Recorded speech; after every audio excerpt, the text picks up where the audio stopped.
Alright, we back at it. Today we're gonna be fixing a couple things. First things first. This little bad boy right here.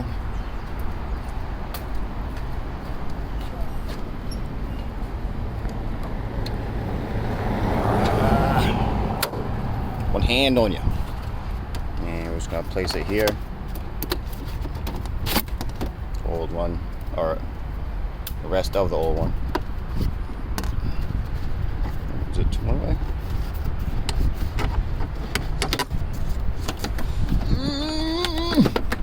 Damn. I really need to take this off. I'm being lazy. All right,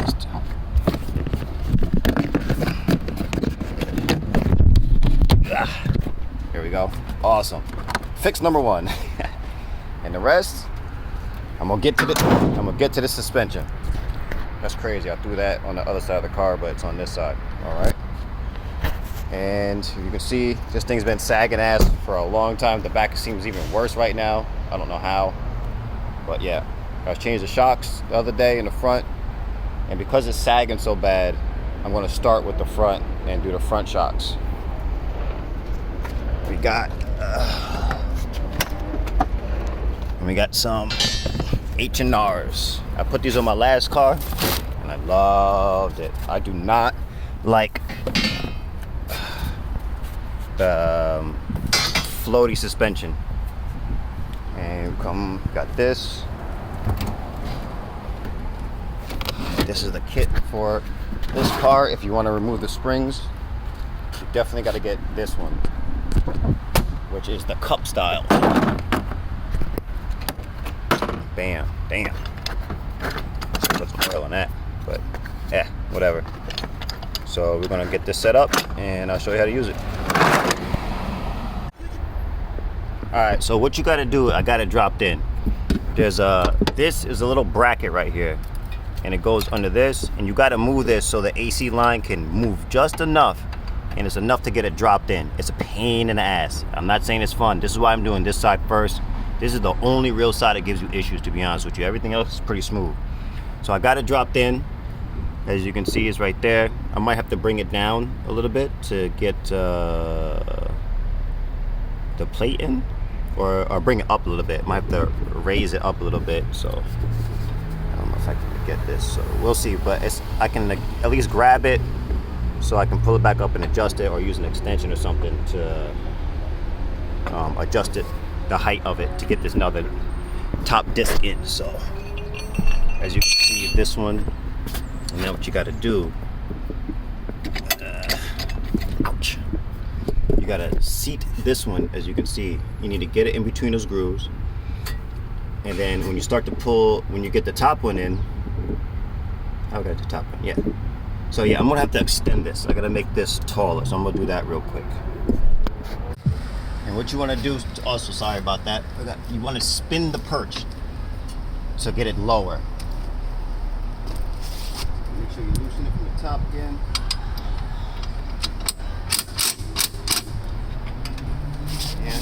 And that should give you a little bit of clearance to keep spinning it. But again, you got to make sure you get that under in the groove.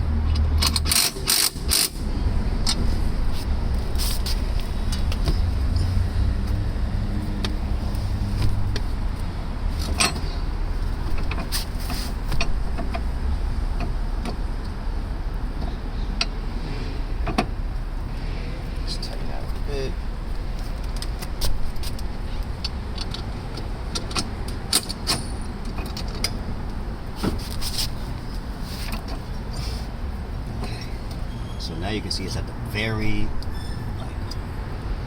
bottom.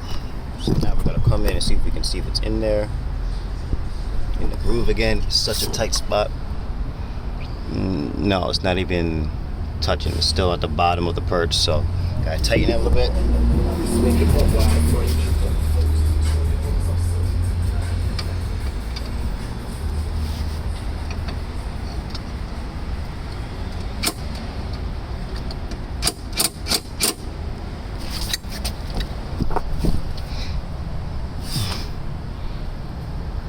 Still at the bottom.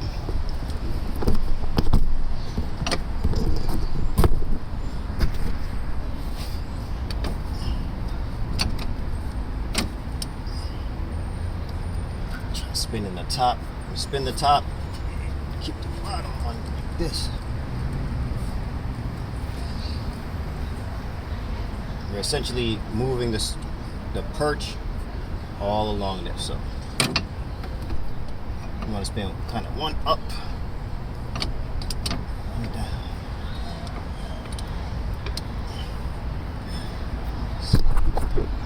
Still, nope.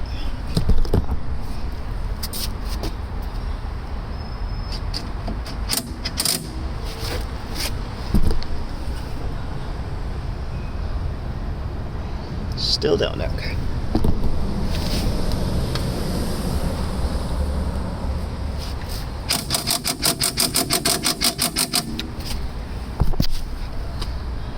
Okay. Now they are definitely not in the groove, so I have to lower it and adjust. Lower it and adjust. You gotta keep doing this to get it in the groove. Pain in the ass.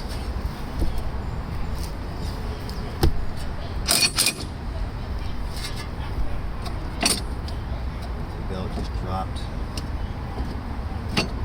Now this is, if you can see it, like this is where you gotta get it. And you gotta keep just playing with it until you get that in there. Because you need this one at the very bottom. It is what it is. So tighten it.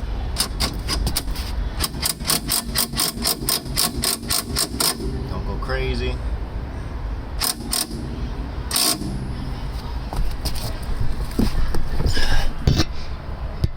Check. Still don't think this is in the groove. Oh yeah, it does look like in a groove though. Yeah, I think it's in there. Nope. It's so hard to tell. This is what you gotta keep doing on and off, on and off. Just definitely not in a groove. Okay. I don't know if you can see from this one.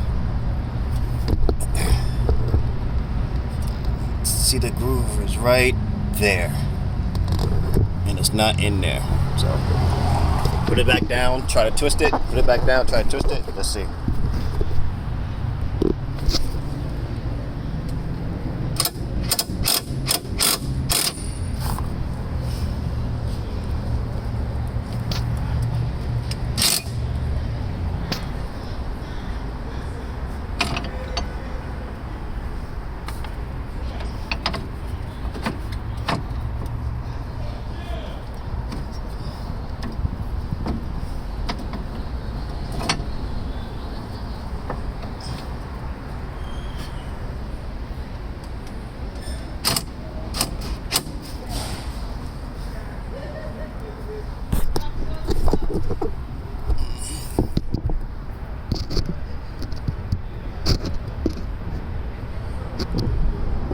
Gotta cover the top.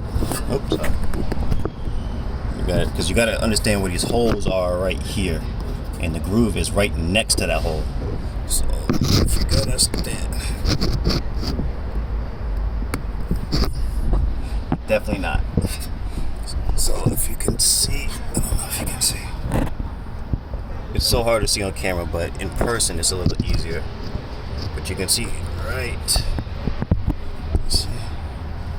Right there, see that is where the groove is up top, and the point is not over there. So I gotta adjust. I'm gonna keep doing this until I get it. I'll get back. Okay, I think I just picked up on something. You see this? Those lines have to be lined up with this hole. The indentation here has to be lined up with the hole here, and that will mean that your the points are set into the recession on the bottom. I just picked up on it. This thing doesn't come with any instructions. I've never seen that before, but I'm almost certain looking at this, if you can see. Shit, it's so hard. Oh, there we go. Yeah, okay. So I'm just gonna get the other light in here real quick.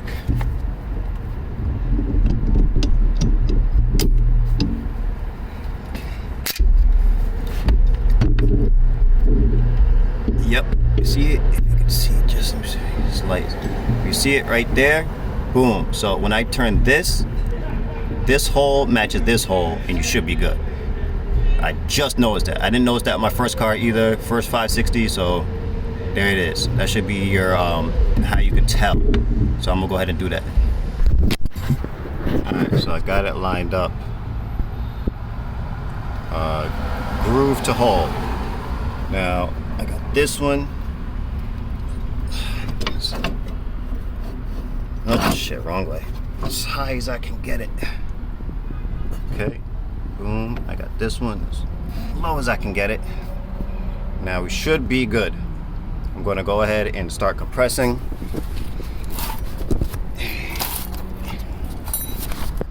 And move my little skinny ass legs out the way. Just making sure good angle. Bam. Alright, let's see.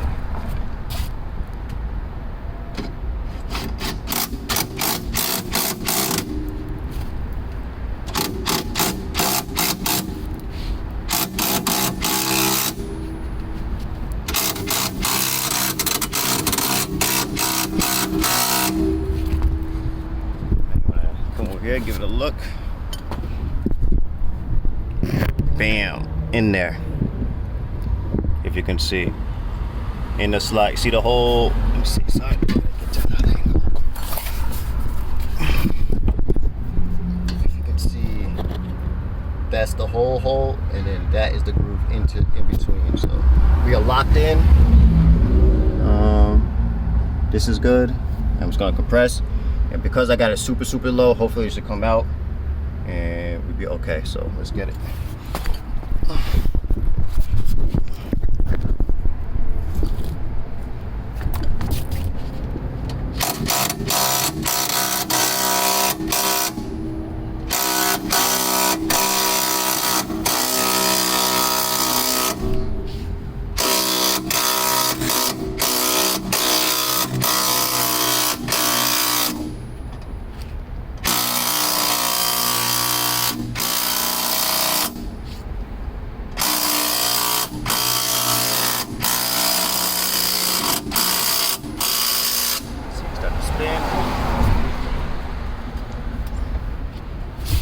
Really gotta compress the fucking shit out of this. Like, it has to go all the way down.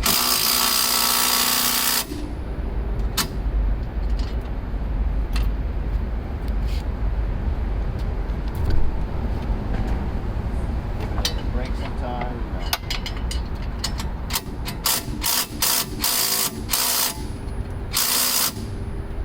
Probably gonna have to finish this by hand. It's hard. So I'm gonna finish this by hand.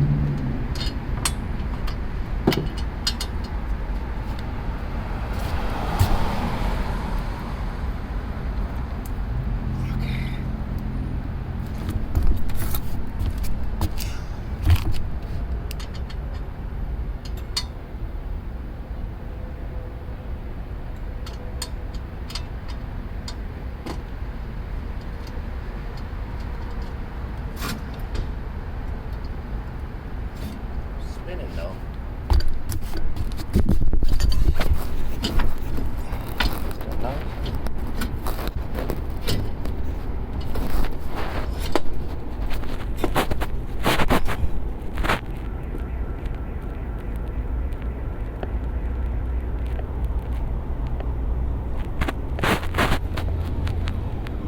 Want to come a little more.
little bit more, buddy.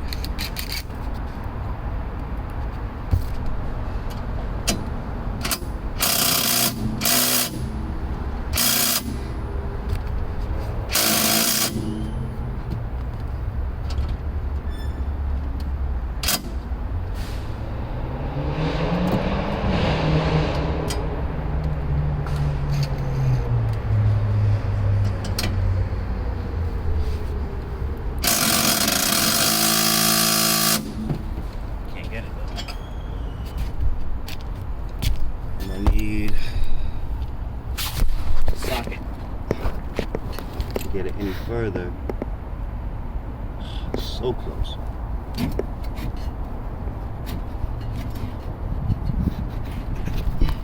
No, wait, maybe.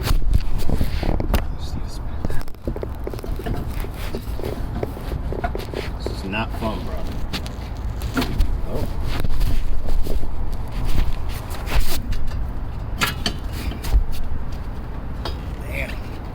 Woo! Got one. Okay. Now, you see the top cup. I got a new one of these. And that's it. So that's one. Putting the lowering spring in is much easier because it's shorter spring, less compression. So, woo! But I'm gonna give it a second, let it cool. And then, actually we'll just go for it. And I think I'm gonna do just this one today because this is the hard one.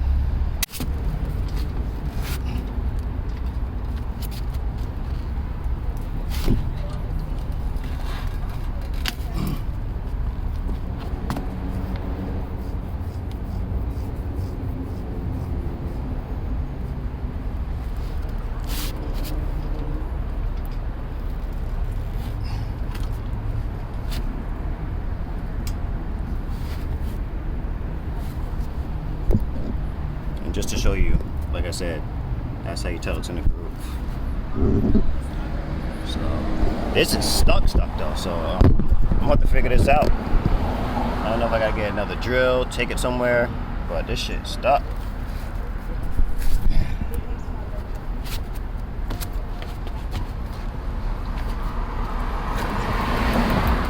Man, it's so hard to get leverage too, and mosquitoes.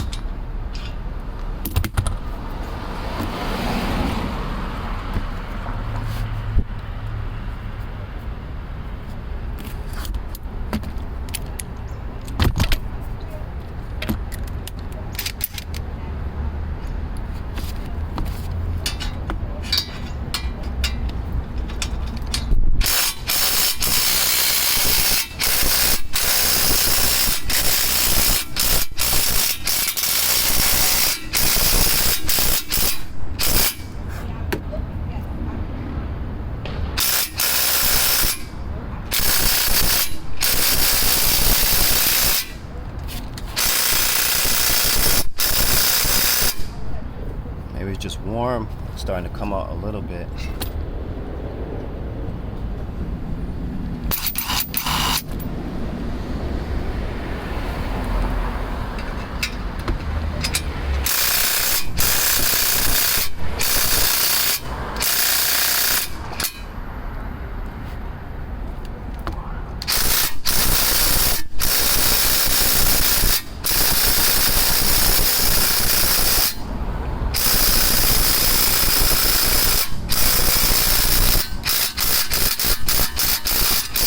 There it goes. Comes to, I guess it just gets to. I'm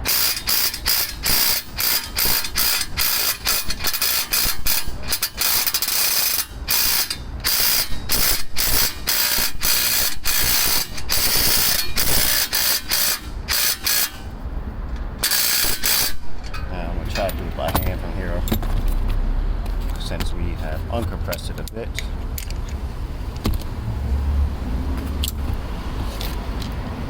These are warm. This is how you know this shit is not warm, they're like hot. I got kitchen hands though. I worked in the kitchen, so.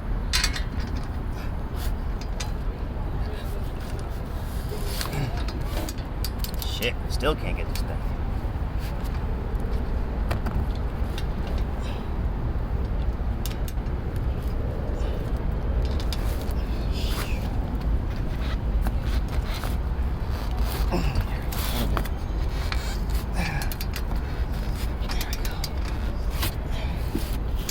It's so hard to get any pressure on this thing to stop it from rolling. And I'm definitely doing the last one. These mosquitoes are killing me.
Back.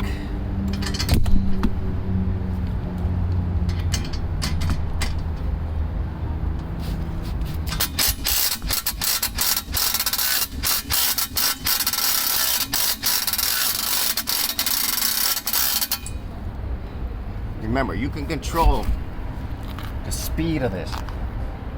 Just gotta just watch. Just simply watching the letters on the bit and watching it go slow.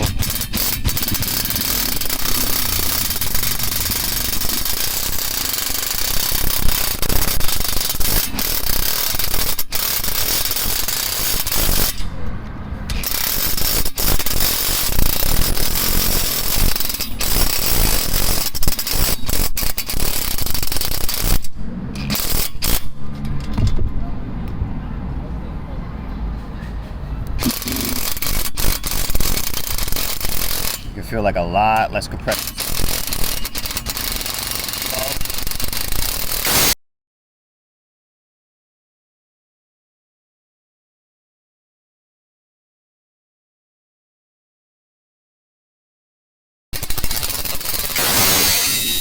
There it is. Damn.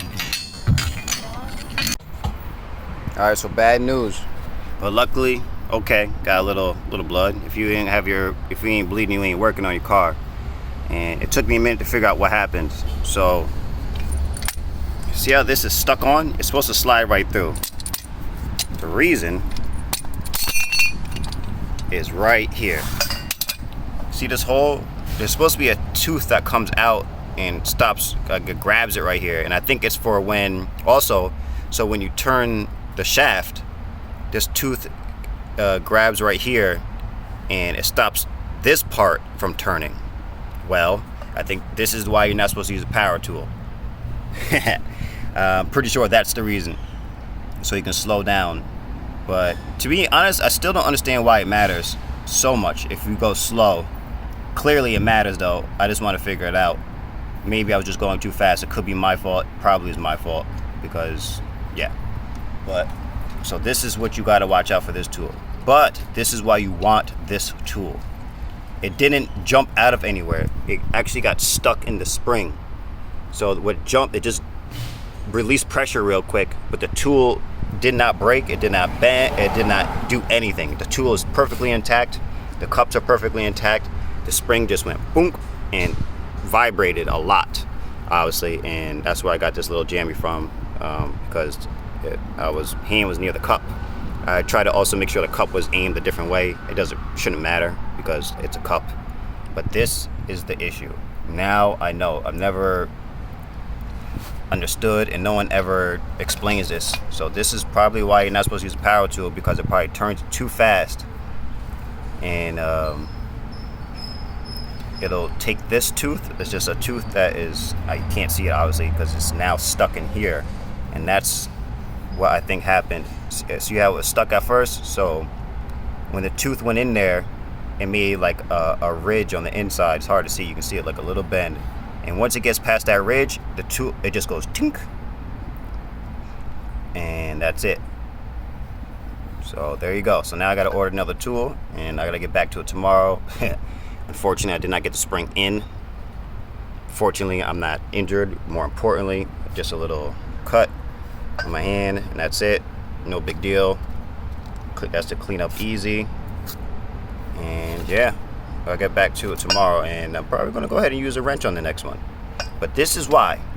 It's all about this tooth right here.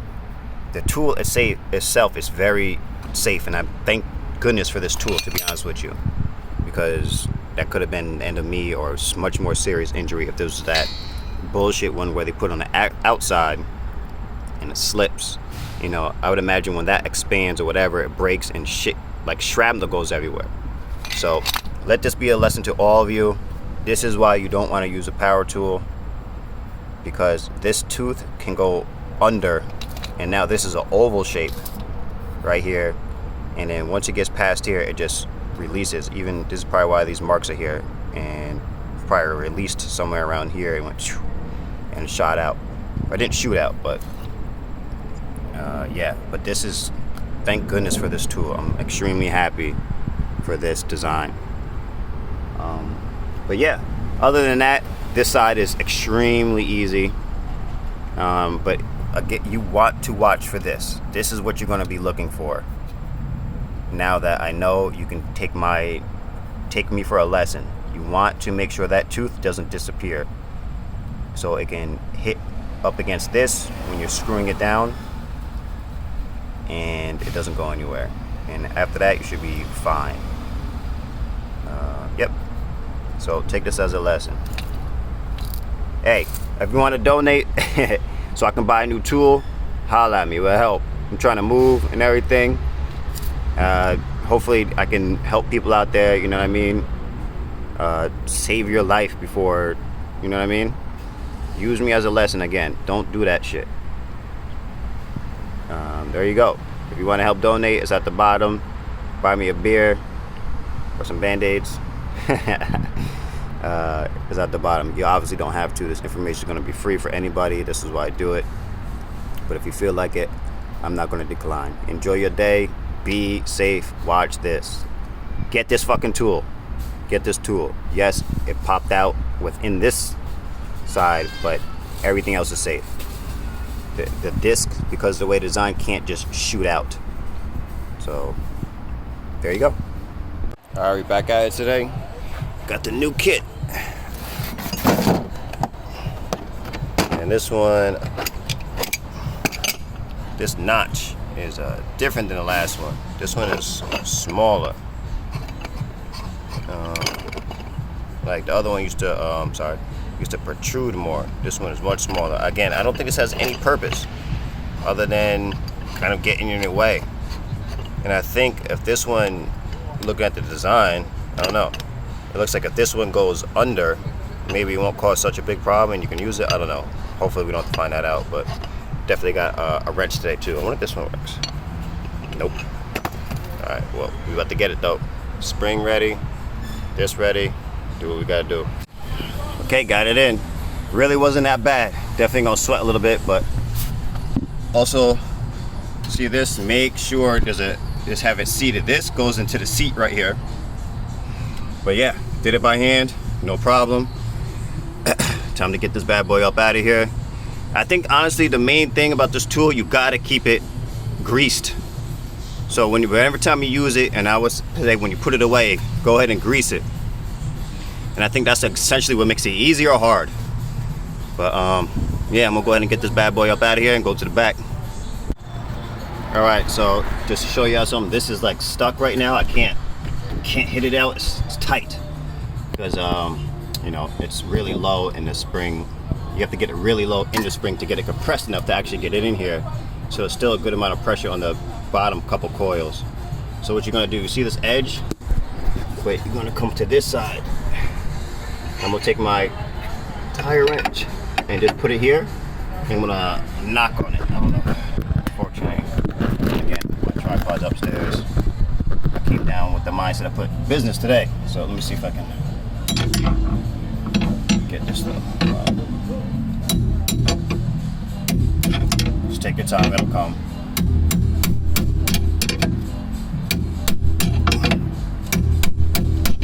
You don't really have to bang on it either, so just keep light taps.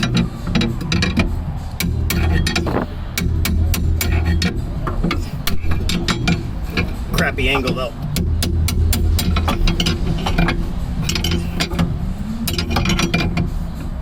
There it is. So now just simply remove it. There you go. Now I can put this down finally and go to the back. Let's get it. Damn, look at the difference. And because the front's lower now, the back got raised up a little bit. But remember, the aftermarket springs have a different spring rate. They're a little bit tougher or harder, so to compensate for the lower springs. But I've always been interested how this would sit with the 560 SEL rear shocks with the H&R front shocks. And this is what it looks like so far. It actually looks balanced. I think the rear shocks are going to put it up a little bit. I kind of want to just take it for a little drive though and see how it moves, and then switch to the other one. So I think I'm going to do that real quick. But as you can see, is this way lower, way more appropriate, so much better. Now it feels like my old car again. Mad happy. I'm going to button up this. Remember, for this one, you gotta, at least me, I had to remove this. There's no way around it, so I just gotta tighten this up. Put the intake manifold back on. Or not intake manifold, what you call it, cover. And then that's it. We got done with the front. All right, this thing rides so much better. It's definitely like a, I don't know how to explain it. I would say it's the front, because it's not lifted, is so much more just planted and not moving left and right, number one. And the ride itself is not like, it's firmer. I would say it's more solid. I don't want to say it's like firm, if that makes any sense to y'all. Like, you can definitely have a very harsh ride, but then you can also have like a ride that's almost like just as soft but a little bit firmer. I don't know how you explain it, like, or solid, excuse me, not firm, solid. So it just feels way more solid. The car handling is fucking, I mean, it's a whole different world. It feels like I'm in a Miata right now, to be honest with you. I had two Miatas before. And it just rides so good. Like, look, the steering is much more reactive. The car's lower. Feels so much better. It feels weird sitting this low, to be honest with you. It feels so sporty. Sitting this low. And still having a good clearance and everything. The front's not squeaking as much either, probably because there's compression on it.